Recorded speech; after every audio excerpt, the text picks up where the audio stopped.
I'm Dr. Elliot Hedman.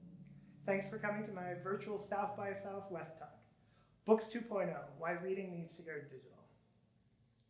This is your brain on books. More specifically, it is a third grade English language learner as he's reading The Voyages of Dr. Dolittle. Let's just say about 7 minutes in, he and Dr. Dolittle, they're not the best of friends. For the last 4 years, I've been researching how do we create a really great emotional experience for struggling readers.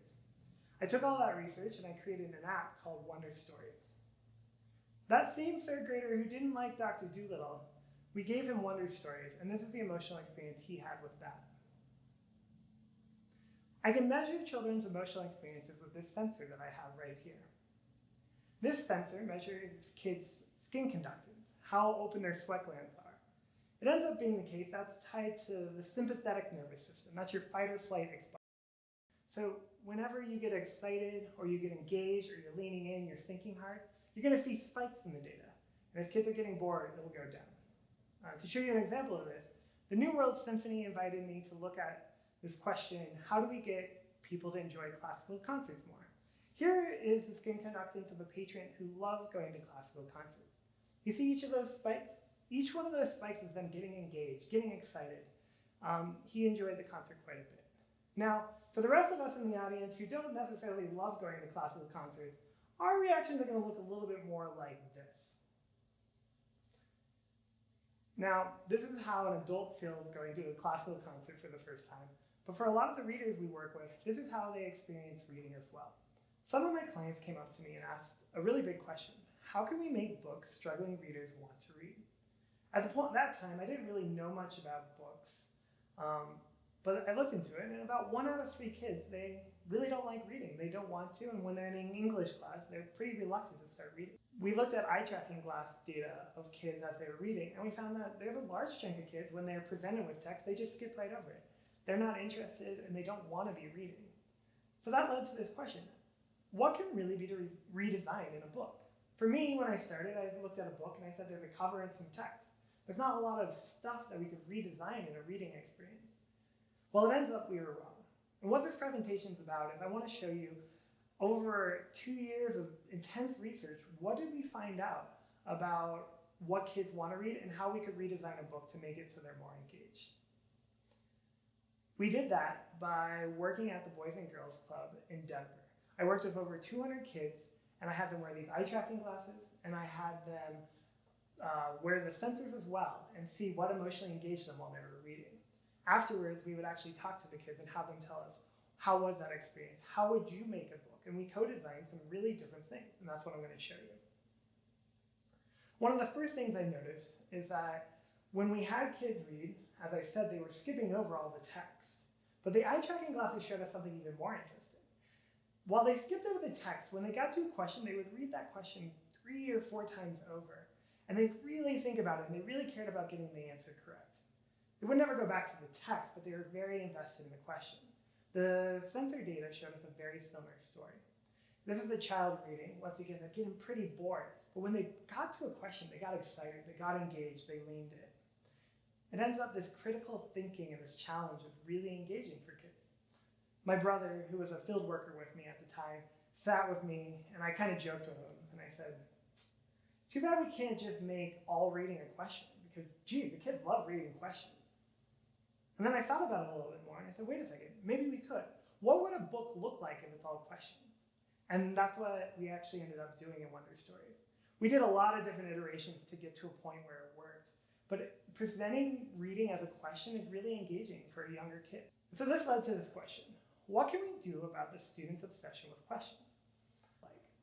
And so we tried a bunch of prototypes, and we actually ended up in a place where we created books that are mostly about answering questions. And I want to show you what that looks like. This is part of an actual story. The big question, how can I tell if mom is lying? The child reads about how lie detectors work and how to tell if someone's decepting you. And then the main character goes downstairs and has pizza with his mom. And he notices mom's eyes are gazing in a different direction and she's itching her nose. And eventually the reader has to answer, is mom lying? This narrative of trying to problem solve and reading with purpose really engages kids quite a bit. I've worked with 10 authors now, and it ends up that most stories, they don't really have this arc of problem solving. But these creative authors have actually come up with a whole bunch of new ways we could ask questions. For example, why are people getting sick? What's rotting in the food? Or the spaceship is broken. How do I fix it? One of my favorite ones is there's a dinosaur driving the school bus. Is she going to eat me? Now, with these questions, kids got a lot more engaged, but there was a lot of other things going on as well. Another question that popped into our research was, why do reluctant readers love math? For both boys and girls, we found that a lot of these kids who don't necessarily want to read, they really like math. And so I started to look at what's the difference between reading and math. This next graph I'm going to show you, it is not of a reader, but it's of a kindergartner doing math. Specifically, she's learning to add double digits for the first time in addition. And this is what her graph looks like.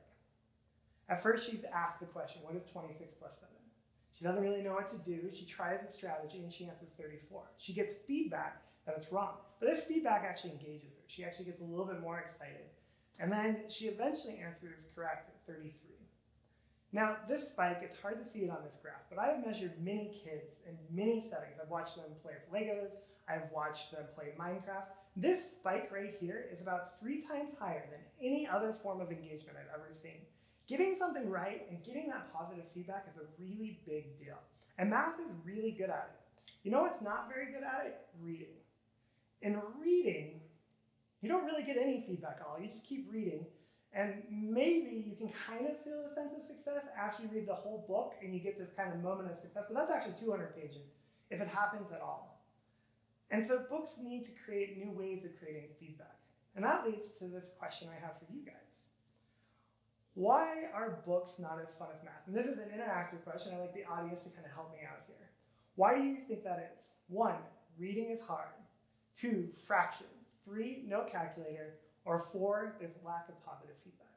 So can I get some people in the audience? What numbers am I seeing here? Wow, I'm seeing a lot of 4s in my virtual audience, so I'm going to push a button here.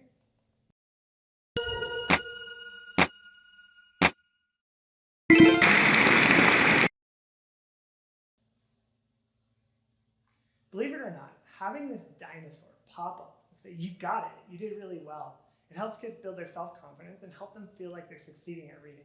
It's a really big deal. And I had a feeling telling you a dinosaur is the solution to books was not going to be an easy sell. So what I want to show you is this is a girl. She's okay at reading, but she really doesn't like reading. And I want us to watch her read a Wonder Stories. Just little parts of it. I want us to watch this together. From school, I also learned that dinosaur laid eggs.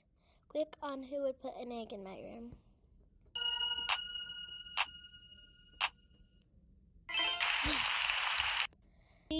Web-like toes in the front. Question 6. Which footprints are Uncle T-Bone's? Those look like a dog. Those look like a chicken. I think these.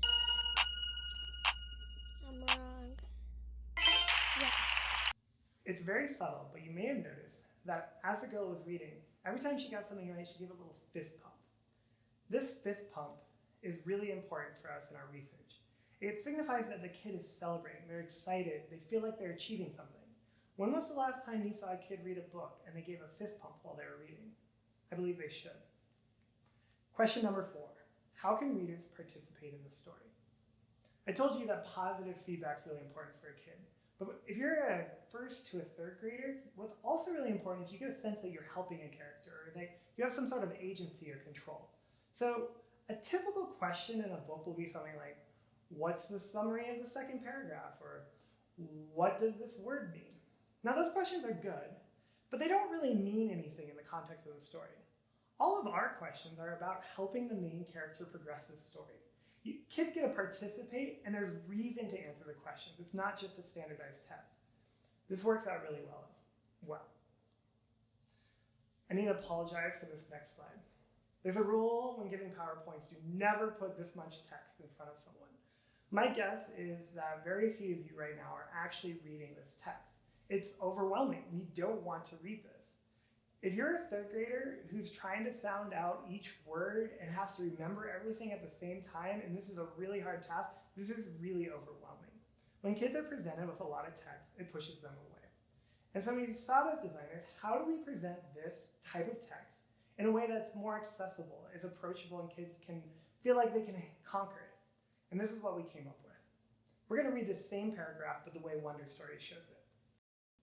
My name is Jesse Chepperfield, and I am going to be in the circus. Even if you're not a good reader, that's just one sentence. You can handle it. As soon as they click that pencil, a little bit more text comes in. Click the pencil, a little bit more text comes in. We give text in little bite-sized chunks, so kids feel like every moment that they're able to do it, and they never feel overwhelmed. This allows them to stay focused and keep with the flow. I want to end this talk going back to our kid who had to read The Voyage of Dr. Dolittle. Too many kids have this experience. They haven't found that book that pulls them in, that gets them excited. I believe the future of books is this. The future of books are kids getting engaged, getting excited, reacting to books. The future of books is where they can critically think and be involved. I think the reason that this hasn't happened is we spend a lot of time thinking about how do we pedagogically present books. But we don't spend a lot of time asking how do we design books. In fact, you could probably, I think that we really haven't really designed books since Gutenberg. It's time that we add design into how we design and how we create early child books. I believe the future is one where we design books where kids can be challenged and critically think. I believe the future is a place where kids get positive feedback and feel confident that they are developing as a reader.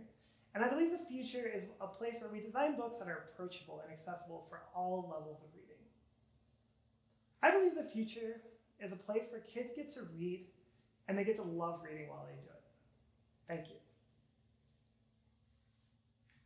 If you got it this far, thank you so much for watching. I really appreciate it. Please visit this website, wonderstories.app.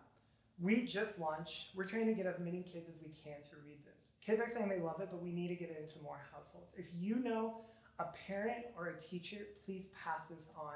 The more kids that we get it, the more stories we can write. We're really excited by this, and please be in contact with me. We want to make this as great as possible, and I'm sure many of you have other ideas of how great it can be. So thank you.